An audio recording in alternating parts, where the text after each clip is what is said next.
의사들이 이제 막 대부분 유튜브를 보시면 괜찮다고 말씀을 해요. 근데 그거는 정말 아예 사용이 금기되어 있는 거죠. 밀크 시장 전액 검사 한번 해보셔요.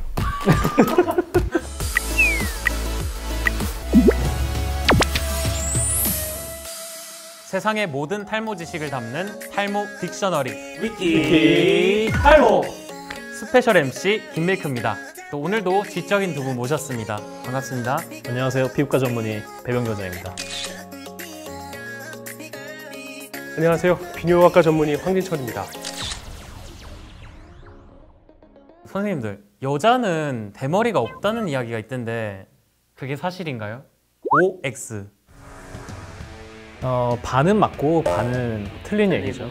그러니까 여성도 탈모가 있기 때문에 또 여성 탈모로 고생하시는 분들이 또 의외로 많은 치료법을 제대로 얻지 못해서 이게 좀 민간요법 쓰시고 막 이렇게 개인 치료도 전전하시는 분들이 많은 것 같아요. 특히 여성 같은 경우는 남성처럼 아주 특징적으로 M쉐입, 정수리 이런 데가 비는 그런 모습을 나타내지를 않고 전반적인 수치 좀 감소하거나 가르마를 탔을 때 비어 보이는 이런 형태로 좀 나타나기 때문에 상당수 많은 분들이 진행된 걸 모르거나 이제 잘 인식하지 못하고 실제로 또 진단을 했을 때 그게 여성형 탈모가 아닌 경우도 굉장히 많고요. 그래서 반드시 피부과 전문의의 그 진단을 받으셔야 한다는 점 좀 강조드리고 싶습니다.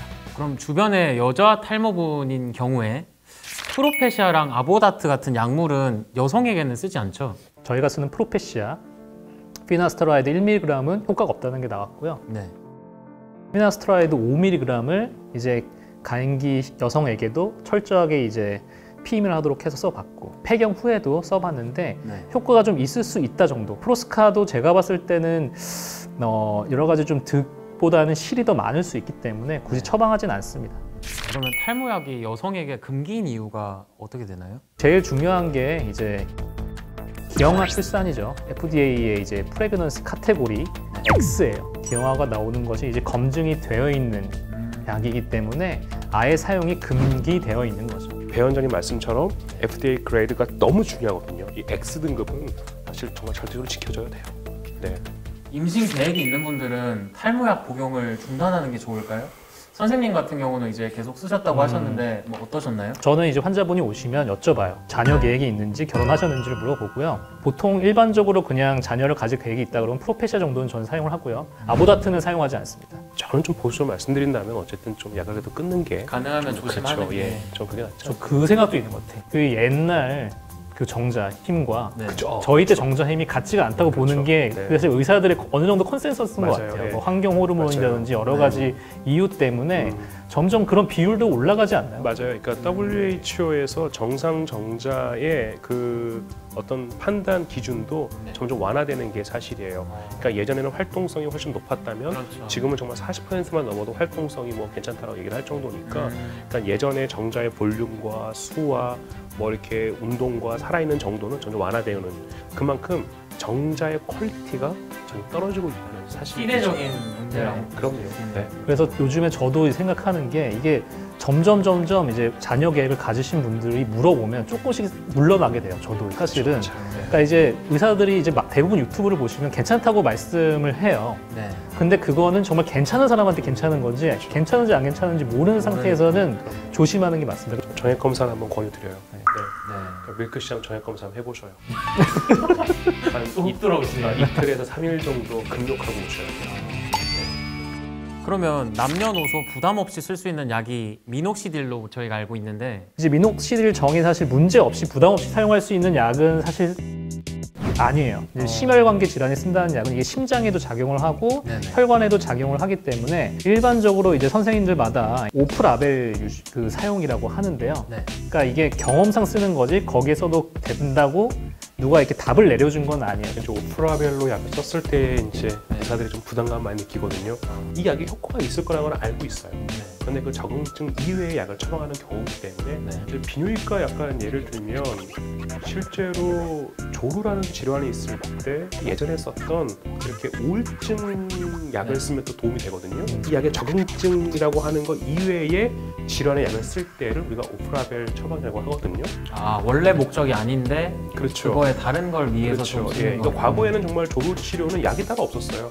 지금은 이제 뭐 다포 세팅 성분이 여러 가지 있기 때문에 괜찮은데 네. 그럴 때에는 일단은 조루치료제가 아님에도 불구하고 그런 이제 우울증 약을 조루치료에 썼죠. 예. 원장님께서도 먹는 미녹시딜 정을 처방한 적도 있으신가요? 네. 저는 이제 많은 경우에 처방하진 않고요. 이제 특히 여성분들 같은 경우 굉장히 이제 탈모가 진행됐을 경우에 네. 충분한 설명을 드리고 이제 약을 처방하는 편이고요.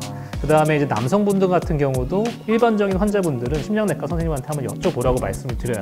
고혈압 있는 분들 이 약을 먹어도 괜찮을지 여쭤보고 네. 사실 거기서 이제 처방을 받으시라고 저는 설명을 드리거든요. 저한테 하는 경우는 이제 많지는 않고요. 그러면 그 미녹시딜 정으로 알약을 안 먹고 바르기만 하면은 심혈관계 부작용 같은 거는 좀 안 생기나요? 흔히 얘기하는 게 두통이 있어요. 네. 실제로. 그거는 이제 혈관을 확장시키면서 부차적으로 일어날 수 있는 부작용 생기는 경우가 꽤 있어요. 혹시 저는 사실 두통을 네. 겪어봤었어요. 네. 그럴 경우에는 이제 바르는 양을 좀 2번 뿌리실 거 1번 뿌리시거나 네. 혹은 남성분들은 대부분 5%를 쓰시잖아요. 네. 근데 5%를 썼을 때 굉장히 문제 생긴다면 사실 2%로 줄여서 드리고 그래도 문제 생긴다면 이제 약을 중단을 해야죠. 그러면 이게 비듬같이 각질이 일어나기도 하는데 그럴 때 계속 발라도 되나요? 미녹시딜 바르는 걸 발랐을 때 네. 가장 불편한 게 머리 떡지는 거, 그 다음에 알레르기 피부염이 생기는 거예요. 사실 로게인폼 이제 5%짜리가 좀 답일 수 있겠죠. 거기 그건 좀 더 라이트하면서 프로필렌글라이콜이 없으니까. 네. 근데 이제 만약 여성 같은 경우에 2%가 없어요, 로게인폼이. 2%를 사용해야 되는데 미녹시딜을 사용할 때 저런 증상이 충분히 있을 수가 있고요. 네네. 그럴 경우에는 이제 피부과를 찾아가셔서 내가 이걸 계속 발라도 될지를 상담해 보셔야 돼요. 네, 미녹시딜을 사용할 때 뭐 특별한 주의사항 같은 게 있을까요? 효과면에서 말씀을 드리면 당연히 한 번 바르는 것보다는 2번 바르는 게 확실히 좋아요. 네. 그러니까 바를 수 있다면 바르시는 게 좋습니다. 그래서 저는 이제 헤어스타일 할 때 짧은 헤어스타일 권장해 드려요. 사실 머리가 길거나 그러면 떡지는 게 더 티가 나고요. 그래서 폼 제형은 그나마 떡이 덜 져요.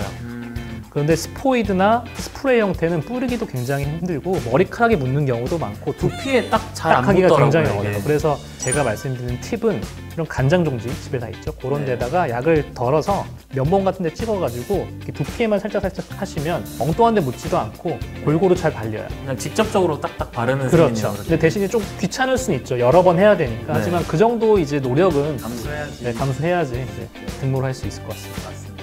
정성이 다하면 그렇죠. 네. 노력을 해야 되는 거죠. 네. 저도 좀 많이 배운 것 같아요. 네. 간장 종지가 집에 있는지 확인 한번 해봐야겠습니다.